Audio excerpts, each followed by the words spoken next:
ali danas smo tu u suorganizaciji i ljudi koji su pomogli. Jedan od njih je i Selman Munjaga koji je pomogao Rizvanović Zlatku za ovo današnje ovdje okupljanje.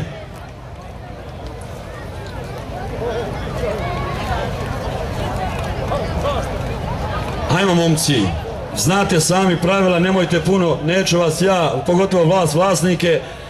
Danas imamo 12 borbi, 12 bikova, bodača.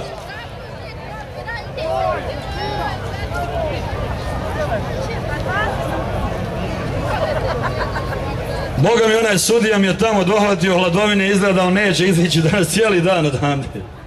Šidon usret iz Zenice.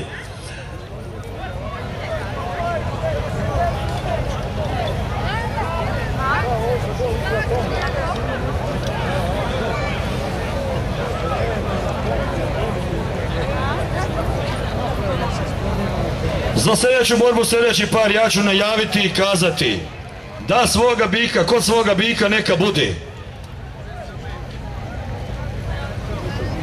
Kod svoga Perenje Adi Somić i kod svoga Nakija Ibračić Fikro.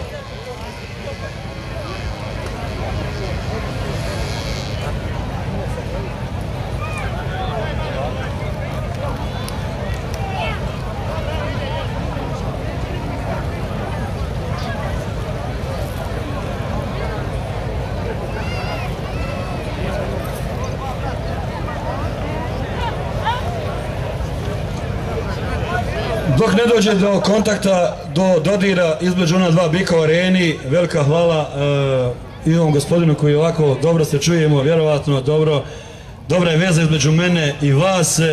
A kakva će biti veza između ona dva bika u areni, to ćemo uskoro vidjeti između Jelenka i Goluba.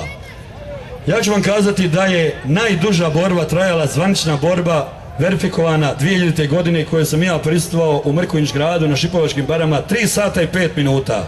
Mrkonja Safeta Ganibegovića, trostruki šampion Grmeća i Bikan Škrbić Radomira Rađe.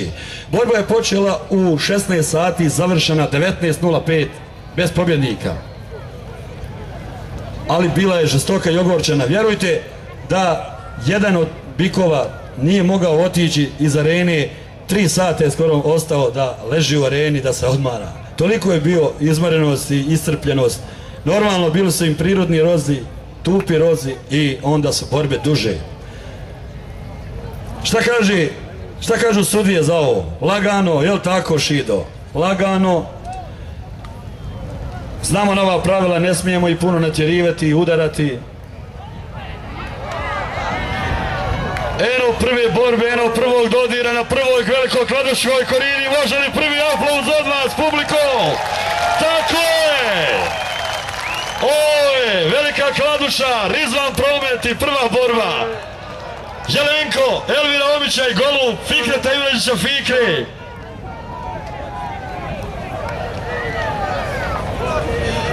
Velika hvala svim medijima, svim novinarima koji su danas tu sa nama, koji će ovo zabilježiti, pomno pratiti i objaviti da je danas 4.7.2010. godine prva veliko kladuška korida ovdje počela ovom prvom borbom između Jelenka i Goluba. Jelenko Elvira Omića i Golub Ibračić Fikre iz Stranskog mosta.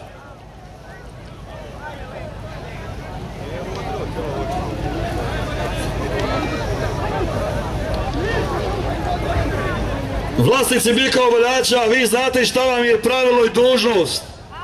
Svi pomozite na ulaznom mjestu, ne dajte biku da iziđe van.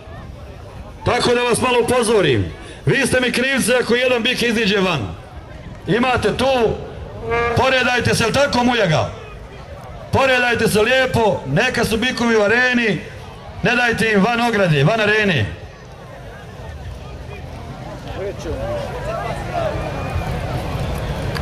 Prva runda je bila žestoka i ogorčena i dobra. Evo druge runde.